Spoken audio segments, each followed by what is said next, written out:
Hello friends, welcome to my channel stock market info. तो चलिए friends, आज का ये वीडियो जो मार्केट अपडेट के साथ रिलेटेड है स्टार्ट करते हैं। जैसे कि मार्केट तो क्लोज़ हो चुकी है 3:30 तक। तो उसके मार्केट पूरा दिन आज कैसे चली, कौन से स्टॉक्स थे जो बजिंग थे, न्यूज़ थी और क्या रिएक्शन था इंडेक्स पे। तो चलिए फ्रेंड्स, वही सारा कुछ इस वीडियो में डिस्कस करते हैं। सबसे पहले चार्ट से ही स्टार्ट करते हैं फ्रेंड्स। अगर आप चार्ट पैटर्न देखोगे तो जिसने फ्रेंड्स आज पूरा दिन मार्केट ट्रैक नहीं की, सीधा 3:30 के बाद देखी, तो उसके लिए तो होगा कि हाँ 0.5% की जंप है मार्केट में, तो बहुत अच्छी बात है। लेकिन अगर पूरा दिन किसी ने मार्केट ट्रैक की होगी ना फ्रेंड्स, तो उसने देखा होगा कि कैसे मार्केट शुरू में गैप डाउन से ओपनिंग हुई थी।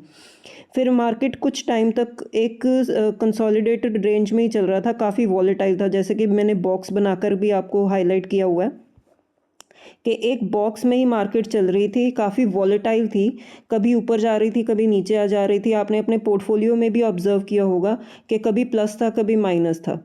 लेकिन एकदम से जो मार्केट है, जो सेकंड हाफ था मार्केट का, बहुत ही अच्छा गया। एकदम से मार्केट ने जंप लिया और इतनी ह्यूज बाइंग आई कि मार्केट ने अपना प्रीवियस क्लोज भी ब्रेक कर दिया और उसके ऊपर जाकर आज क्लोजिंग दी है। तो ये मार्केट पहले गैप डाउन ओपनिंग की हुई थी फ्रेंड्स। मैंने सुबह ही आज एक वीडियो डाला है जिसमें मैंने पूरा एक्सप्लेन किया है कि कल लेट नाइट न्यूज़ आई थी क्रूड ऑयल को लेकर, और क्रूड नेगेटिव न्यूज़ थी, इसीलिए क्रूड ऑयल स्पाइक कर गया। तो जो क्रूड ऑयल का स्पाइक था ना, तो वो एक्सपेक्टेड ही था कि हमारी मार्केट जो है ना गैप डाउन ओपनिंग के साथ ही स्टार्ट होगी, क्योंकि क्रूड ऑयल स्पाइक कर गया, $97 तक चला गया था। So obviously crude oil spike हुआ तो हम नेगेटिव न्यूज़ थी, तो मार्केट ने गैप डाउन ओपनिंग के साथ ही स्टार्ट करना था। लेकिन जैसे जैसे मार्केट आगे बढ़ी, कुछ वॉर के फ्रंट पर, कुछ क्रूड ऑयल के फ्रंट पर, कुछ रिलैक्सेशन हुई, कुछ अच्छी न्यूज़ आई, तो हमने देखा कि सेकेंड हाफ में अच्छी बाइंग हुई और जो है निफ्टी है वो टॉप लेवल पर आज डेज हाई पर क्लोज हुआ।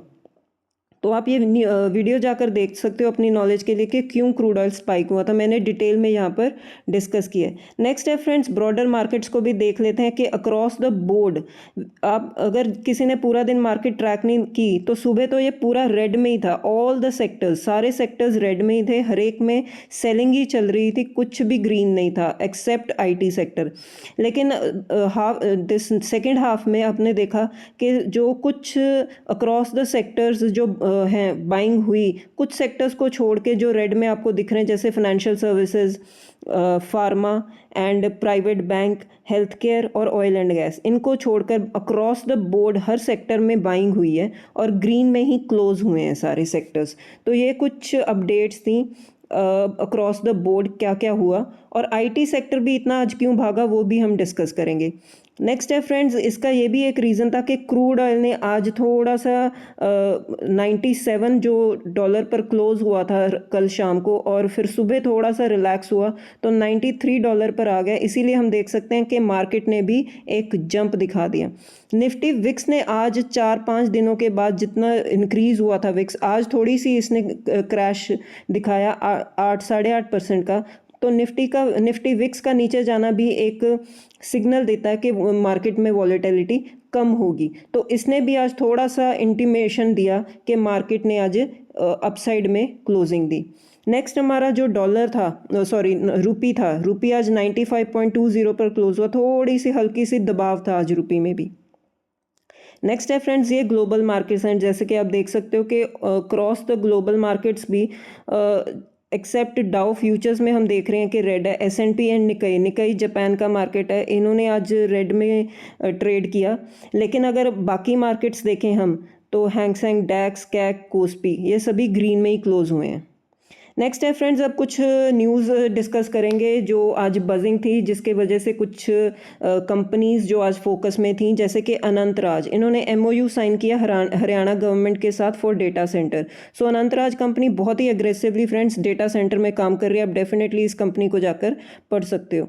सो एंथ्रोपिक, ये AI की कंपनी है US की। सो अब ये अपना IPO लेकर आ रहे हैं, तो ऑब्वियसली फ्रेंड्स इनकी जो सेल्स हैं, इनकम है, इतनी ज़्यादा ग्रो हो गई है, बिजनेस इतना ज़्यादा हाईलाइट हो रहा है, इतने टॉप पॉइंट पर है कि अब इजीली इनको फंड्स मिल जाएंगे, ये रेज कर सकते हैं फंड्स थ्रू IPO। तो अब ये उस अपॉर्चुनिटी को भी ले रहे हैं कि अपना मार्केट में IPO लेकर आ रहे हैं। सो IPO से भी ये फंड्स रेज करेंगे फॉर द बिजनेस। नेक्स्ट है फ्रेंड्स, KRN हीट एक्सचेंजर्स, ये कंपनी ने रेज किया 350 करोड़। नेक्स्ट है फ्रेंड्स कोफोर्ज ने लॉन्च किया नेक्सा एजेंटिक एआई प्लेटफॉर्म। सो कोई भी अब आईटी कंपनी है जो एआई के रिलेटेड, अब कुछ ना कुछ हमारी आईटी कंपनीज भी एआई को लेकर कोई टाई अप्स कर रही हैं या कोई भी प्रोग्रेस कर रही हैं, तो उसका रिएक्शन हम देख रहे हैं आईटी सेक्टर में आ रहा है। तो यही है फ्रेंड्स न्यूज़ कि पिछले 4-5 दिन से हमारा जो आईटी सेक्टर है वो आउट परफॉर्म कर रहा है। बाकी सारी मार्केट ढीली पड़ी है, लेकिन हमारा आईटी सेक्टर क्यों आउट परफॉर्म कर रहा है फ्रेंड्स? एक तो सबसे पहला रीज़न है कि ओवरसोल्ड हो चुकी है आईटी सेक्टर। तो एक बाउंस आता है, जैसे बोलते हैं ना डेड कैट बाउंस, वो आता होता है किसी भी सेक्टर में, किसी भी कंपनी में। अगर लगातार वो दबाव देख रहे हैं तो एक हल्का सा अपसाइड तो ज़रूर आता है। और सेकंड रीज़न ये बन रहा है फ्रेंड्स कि जो हमारी आईटी सेक्टर्स है ना, उनके लिए अब एआई के रिलेटेड अपॉर्चुनिटी ओपन होती दिख रही है। वो कैसे कि अब बोल रहे हैं कि जो हमारी कंपनीज़ हैं ये सॉफ्टवेयर सर्विस रिलेटेड कंपनीज़ हैं, तो इनको भी थोड़ा सा काम एआई की तरफ से शिफ्ट हो सकता है अब हमारी इंडियन आईटी कंपनीज़ की तरफ। तो ये भी एक रीज़न बन रहा है कि हमारा आईटी सेक्टर अब चलने लगा है। नेक्स्ट है फ्रेंड्स कोका कोला अपना इंडिया में आईपीओ ला सकता है, ऐसी न्यूज़ निकल कर आ रही है। और जो डायरेक्टली फ्रेंड्स compete करेगा कैंपा से। कैंपा है फ्रेंड्स रिलायंस इंडस्ट्रीज़ का ब्रांड है, ये मैंने पहले भी कवर किया था कि कैंपा उनकी एफएमसीजी जो चेन है उसका ब्रांड है। तो कोका कोला भी अब आईपीओ लेकर आ रहे हैं इंडिया में। तो अब हम देखेंगे कि बीवरेज जो कंपनीज़ हैं जो लिस्टेड है मार्केट में, जैसे वरुण बीवरेजेस हो गया, रिलायंस इंडस्ट्रीज़ हो गया, तो इनके लिए अब एक कंपटीशन बढ़ने वाला है। नेक्स्ट है फ्रेंड्स मारुति ने अपनी जो सेल्स का डेटा रिलीज़ किया था, तो उसमें उन्होंने ये बताया कि उनकी जो सीएनजी की बुकिंग्स हैं वो 40% जंप कर गई हैं, ईवी डिमांड भी डबल हो गई है। तो आज के सिनेरियो में जहाँ पर पेट्रोल डीजल इतनी तेज़ी से बढ़ रहा है, तो मारुति सुजुकी ने ये कहा कि हमारी जो सीएनजी सेगमेंट है, ईवी सेगमेंट है, वो बहुत तेज़ी से ग्रो कर रहा है। नेक्स्ट है फ्रेंड्स रशिया ने बैन कर दिया एविएशन फ्यूल एक्सपोर्ट्स। तो ये होना ही है फ्रेंड्स, क्योंकि जो अब एनर्जी क्राइसिस आ रहा है तो हर कंट्री अपना जो फ्यूल है उसको सेव करके चलना चाहती है। नेक्स्ट है friends JLR Jaguar and land rover, ये जो है कंपनी है हमारे टाटा मोटर्स की, जो पैसेंजर व्हीकल है हमारी कंपनी, उसके ये सब्सिडरी है। तो इन्होंने फंड्स रेज किए हैं, तो इसको आप नोट करके चल सकते हो। यूनिलीवर ने अपना ओपन करना है AI powered R&D centre, research and development centre at IIT Bombay, तो इसको भी आप नोट करके चल सकते हो। आप देखोगे एआई के रिलेटेड काफ़ी न्यूज़ निकल कर आ रही है अब।